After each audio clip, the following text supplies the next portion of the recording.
ರೇಣುಕಾಸ್ವಾಮಿ ಕೊಲೆ ಕೇಸ್ನಲ್ಲಿ ಇದೀಗ ಪ್ರದೋಷ್ ಮಾಫಿ ಸಾಕ್ಷಿಯಾಗೋಕೆ ಕೋರ್ಟ್ ಅನುಮತಿಯನ್ನ ಕೊಟ್ಟಿದೆ. ಪ್ರದೋಷ್ ಮಾಫಿ ಸಾಕ್ಷಿಯಾಗಲು ಕೋರ್ಟ್ ಅನುಮತಿಯನ್ನ ಕೊಟ್ಟಿದೆ.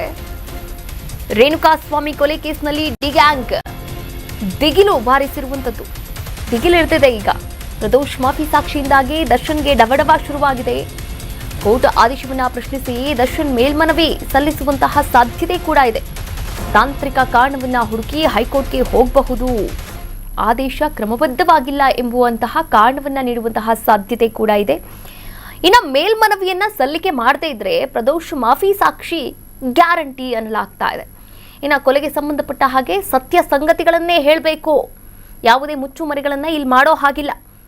ಪ್ರದೋಷ್ ಸತ್ಯವನ್ನ ಹೇಳದೆ ಮುಚ್ಚಿಟ್ರೆ ಖಂಡಿತವಾಗ್ಲೂ ಕೂಡ ಆರೋಪಿ ಆಗ್ತಾರೆ.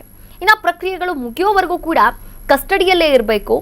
ಹೇಳಿಕೆಯಿಂದ ಹಿಂದೆ ಸರಿದ್ರೆ ಸುಳ್ಳು ಕೇಸ್ ಕೂಡ ದಾಖಲಾಗುತ್ತೆ. ಆರೋಪಿಯಿಂದ ಪ್ರತ್ಯಕ್ಷ ಸಾಕ್ಷಿಯಾಗಿ ಬದಲಾಗಿರ್ತಕ್ಕಂಥ ಪ್ರದೋಷ್ ಹೇಳಿಕೆಯನ್ನ ಈಗಾಗಲೇ ದಾಖಲು ಮಾಡೋಕೆ ಪ್ರಾಸಿಕ್ಯೂಷನ್ ಕೂಡ ಓಕೆ ಅಂತಿರುವಂಥದ್ದು. ಎಸ್, ಈ ಎಲ್ಲ ವಿಚಾರಕ್ಕೆ ಸಂಬಂಧಪಟ್ಟ ಹಾಗೆ ನಮ್ಮ ಪ್ರತಿನಿಧಿ ದೂರವಾಣಿ ಸಂಪರ್ಕದ ಮೂಲಕ ಜಾಯಿನ್ ಆಗ್ತಾರೆ. ಮತ್ತಷ್ಟು ಅಪ್ಡೇಟ್ಸ್ ಕೂಡ ನೀಡ್ತಾ ಹೋಗ್ತಾರೆ ಸಂಜಯ್ ಗೌಡ. ಎಸ್ ಸಂಜಯ್, ಈಗಾಗಲೇ ಪ್ರದೋಷ್ ಮಾಫಿ ಸಾಕ್ಷಿಯಾಗೋಕೆ ಕೋರ್ಟ್ ಅನುಮತಿಯನ್ನ ಕೂಡ ಕೊಟ್ಟಿರುವಂಥದ್ದು. ಹಾಗಾದ್ರೆ ಮುಂದಿನ ಪ್ರೊಸೀಜರ್ ಹೇಗಿರುತ್ತೆ?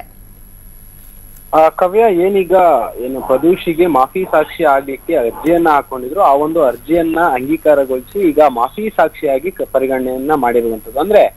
ಆಕೆ ಏನು ಪ್ರದೋಷ್ ಹೇಳುವಂತಹ ಸಾಕ್ಷಿಗಳ ಮೇಲೆ ಈ ಒಂದು ದರ್ಶನ್ ಮತ್ತೆ ಮಿಕ್ಕ ಆರೋಪಿಗಳೇನಿದ್ದಾರೆ ಅವರ ಒಂದು ಭವಿಷ್ಯ ನಿರ್ಧಾರ ಆಗುತ್ತೆ ಅಂತಾನೆ ಹೇಳ್ಬೋದು. ಅಕಸ್ಮಾತ್ ಪ್ರದೋಷ್ ಆ ಸಾಕ್ಷಿಯನ್ನ ಹೇಳುವಂತ ಸಂದರ್ಭದಲ್ಲಿ ಕೆಲವೊಂದಿಷ್ಟು ಪ್ರಸಂಗಗಳಲ್ಲಿ ಮಾತ್ರ ನಾನು ಇದ್ದೆ ಅಂತ ಹೇಳಿದ್ರೆ ಅಲ್ಲಿ ಆ ಪ್ರದೋಷ್ಗೂ ಕೂಡ ಒಂದಿಷ್ಟು ತೊಂದರೆಗಳು ಆಗುವಂಥದ್ದು. ಯಾಕಂತ ಹೇಳಿದ್ರೆ ಮಾಫಿ ಸಾಕ್ಷಿ ಅಂತ ಹೇಳಿದ್ರೆ ಪ್ರತಿಯೊಂದು ಆ ಪ್ರಕರಣದಲ್ಲಿ ಮೊದಲಿನಿಂದನೂ ಕೂಡ ಕೊನೆಯವರೆಗೂ ಕೂಡ ಏನ್ ನಡೀತು ಇದೆಲ್ಲವನ್ನು ಕೂಡ ಹೇಳುವಂತ ಕೆಲಸವನ್ನ ಮಾಫಿ ಸಾಕ್ಷಿ ಮಾಡ್ಬೇಕು. ಇಲ್ಲ ಅಂತ ಹೇಳಿದ್ರೆ ಆತನನ್ನ ಮಾಫಿ ಸಾಕ್ಷಿಯಾಗಿ ಪರಿಗಣನೆ ತೆಗೆದುಕೊಳ್ಳೋದಿಲ್ಲ.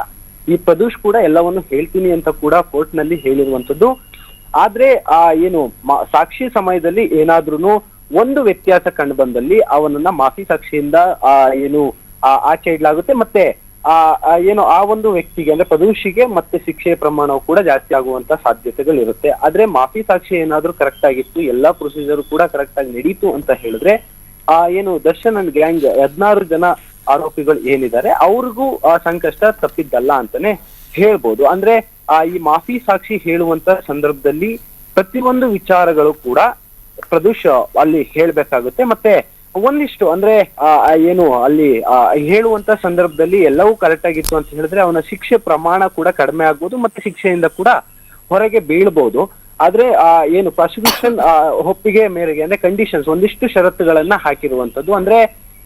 ಹೇಳುವಂತ ಸಂದರ್ಭದಲ್ಲಿ ಯಾವುದೇ ಕಾರಣಕ್ಕೂ ಬೇರೆ ವಿಚಾರ ನನ್ಗೆ ಇದು ಗೊತ್ತಿಲ್ಲ ಅನ್ನೋ ಹಾಗಿಲ್ಲ. ಎಲ್ಲವೂ ಕೂಡ ಏನ ನಡೀತು ಅದೆಲ್ಲವನ್ನೂ ಸತ್ಯವನ್ನ ಹೇಳ್ಬೇಕು. ಹಂಗಿದ್ರೆ ಮಾತ್ರ ಮಾಫಿ ಸಾಕ್ಷಿಯಾಗಿ ಕನ್ಸಿಡರ್ ಮಾಡ್ತೀವಿ ಅಂತ ಹೇಳಿ ಆ ಒಂದು ಕಾರಣದಿಂದ ಅಂಗೀಕಾರವನ್ನ ಮಾಡಿರುವಂತದ್ದು. ಕಾವ್ಯ, ಥ್ಯಾಂಕ್ ಯು ಸಂಜಯ್ ತಮ್ಮೆಲ್ಲ ಡೀಟೇಲ್ಸ್ಗೆ.